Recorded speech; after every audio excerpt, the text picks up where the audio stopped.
इस वक्त देश में एक बड़े मुद्दे की चर्चा हो रही है। इसी के चलते सियासी गलियारे का पारा भी तेज हो गया है और वो मुद्दा है विपक्षी एकजुटता, जो सीधा जुड़ा हुआ है 2024 के लोकसभा चुनाव और तमाम पार्टियों के अस्तित्व से। तो आज हम इसी पर बात करेंगे और समझेंगे कि विपक्षी एकजुटता जरूरी है या नहीं, और जरूरी है तो क्या यह हो पाएगी, और हो गई तो कामयाब होगी या नहीं। और साथ में जानेंगे कि इतिहास में पहले विपक्षी एकजुटता कब और कैसे हुई।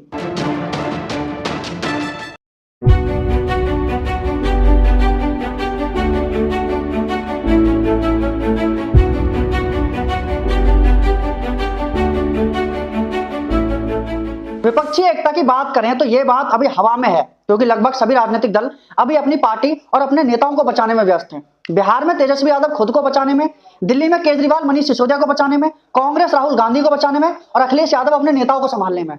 लेकिन ऐसे में ही इन सभी पार्टियों के लिए एकजुट होना जरूरी भी हो जाता है। इतिहास की बात करें तो 1974 से 1977 के बीच में सत्ता के भ्रष्टाचार के खिलाफ तमाम लोग एकजुट हुए थे। पहली लड़ाई जयप्रकाश के नेतृत्व में लड़ी गई थी और दूसरी 2012 में अन्ना हजारे के नेतृत्व में। पहली बार ऐसा हुआ है कि सत्ता में बैठा आदमी यानी कि नरेंद्र मोदी भ्रष्टाचार के खिलाफ लड़ रहे हैं और विपक्ष में बैठे लोग सुप्रीम कोर्ट जा रहे हैं।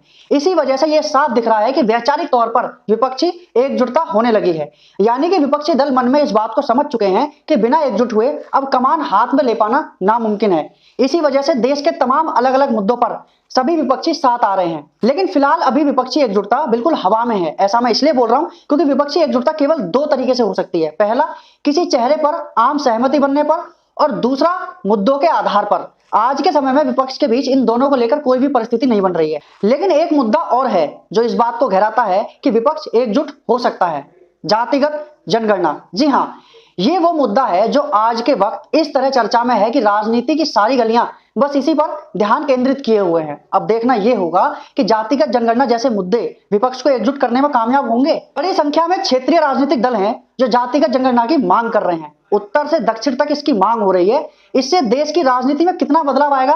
क्या क्षेत्रीय दल और जातिगत जनगणना की मांग करने वाली पार्टियों को इसका फायदा मिल पाएगा? आइए समझते हैं।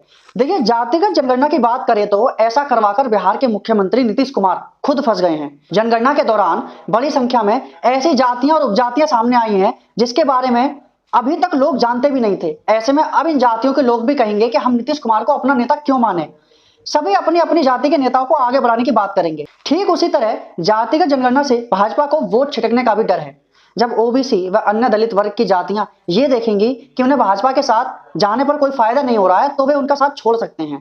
लेकिन गौर करने वाली बात यह है कि जो लोग जातिगत राजनीति करते आए हैं आज वो हार रहे हैं, फिर चाहे वो सपा हो, बसपा हो या जेडीएस समेत कई दल हों। लेकिन भाजपा इस चीज को अच्छे से समझते हुए आई है और इसलिए वो आज पूरे देश में राज कर रही है।